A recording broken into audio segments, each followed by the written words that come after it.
अपराधियों ने दिन दहाड़े गोली मारकर युवक की हत्या कर दी। नमस्कार, बबलू फॉर इंडिया में आप सभी का स्वागत है। मैं हूं अंश और सबसे पहले नज़र डालते हैं आज के क्राइम रिपोर्ट पर।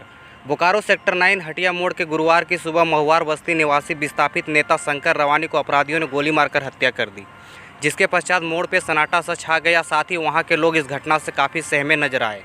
घटना की सूचना मिलते ही स्थानीय पुलिस मौके पर पहुंची, शव को पोस्टमार्टम के लिए बोकारो बीजीएच अस्पताल भेजा और मामले की छानबीन पर जुट गई। साथ ही सांसद ढुल्लू महतो बीजीएच बोकारो पहुंचकर मृतक के शव को शिनाख्त की और गहरा दुख जताते हुए परिजनों को ढाढ़स बांधा और मौके पर ही धनबाद सांसद ढुल्लू महतो ने फ़ोन कर बोकारो एसपी को इस घटना के जिम्मेवार ठहराते हुए जमकर फटकार लगाया। साथ ही उन्होंने यह भी कहा कि अपराधियों की गिरफ्तारी पहले हुई होती तो इस तरह की घटना घटने की संभावना नहीं होती, जिसके बाद प्रशासन से अपराधियों की गिरफ्तारी की मांग किया। साथ ही सांसद ढुल्लू महतो ने डीजीपी से फ़ोन पर घटना की जानकारी देते हुए एसपी को तत्काल बर्खास्त करने की मांग की। मीडिया से बात करते हुए धनबाद सांसद ढुल्लू महतो ने कहा कि इस भ्रष्टाचारी सरकार में कोई भी लोग सुरक्षित नहीं है, अपराधी बेलगाम हो गए हैं और सरकार को इस बात की भनक तक नहीं है। मौके पर बोकारो विधायक भी मौजूद थे। पहले तो उसको हम बोले थे अभी तक कोई पकड़ाया नहीं, इसको पकड़िए। आज उसको तो मर्डर कर दिया, 12-13 गोली मारा। कम से कम देखिए, अब इतना एसपी लापरवाह रहे, ढिला रहे, तब तो फिर जिला में कोई माँ बाप रहेगा नहीं।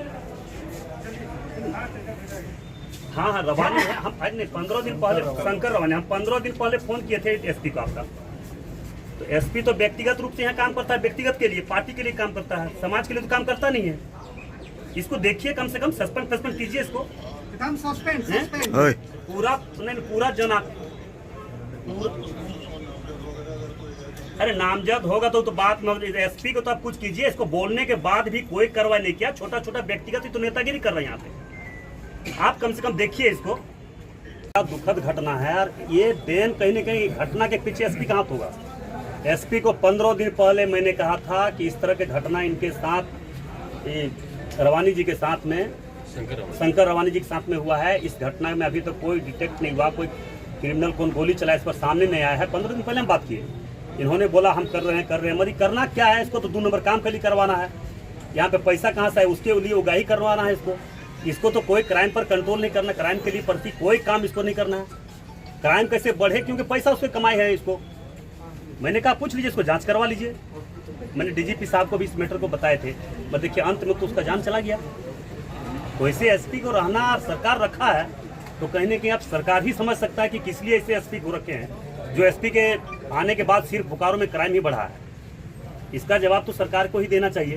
कानून व्यवस्था पर क्या? कोई कानून व्यवस्था नाम का कोई चीज ही नहीं है। देखिए लगातार घटना पर घटना घटते जा रहा है।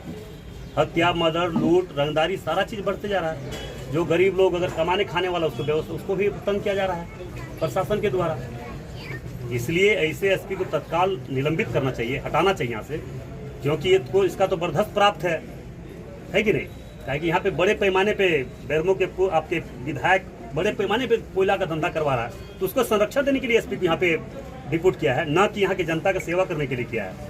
इसलिए जनता इसका मालिक है और जनता इसका जवाब बहुत जल्द देने जा रहा है। डीजीपी से कानून पर, क्राइम पर कंट्रोल करना है, यही क्राइम पर कंट्रोल कर रहे हैं उनके एसपी जो क्राइम पर कंट्रोल कर रहा है, यही कंट्रोल कर रहा है। डेली गोली चल रहा है। कल भी वहाँ पे धनबाद में बड़े 2-3 दंगे हो गए। प्रशासन का पकड़ क्रिमिनल लोग से बाहर जा चुका है। क्रिमिनल लोग उन लोगों को पकड़ से बाहर, क्योंकि तालमेल बन के काम कर रहा है। क्या कर रही है प्रशासन? प्रशासन भ्रष्टाचार छोड़कर क्या कर रहा है? लूटपाट, मतलब हत्या, मर्डर से बस पैसा कमाना, उगाही करना, और क्या कर रहा है? तो आप लोग भी देख रहे हैं, हम भी देख रहे हैं। और हम तो प्रत्यक्ष रूप में बात भी किए थे एसपी से, और एसपी से आप लोग के सामने भी बात की, डीजीपी साहब से बात की है। तो आप किनसे बात करेंगे बताइए? आप तो ऊपर वाला से खाली आग्रह करना होगा, विनती करना होगा ऊपर वाला से ही। अब जनता का मालिक ऊपर वाला ही है।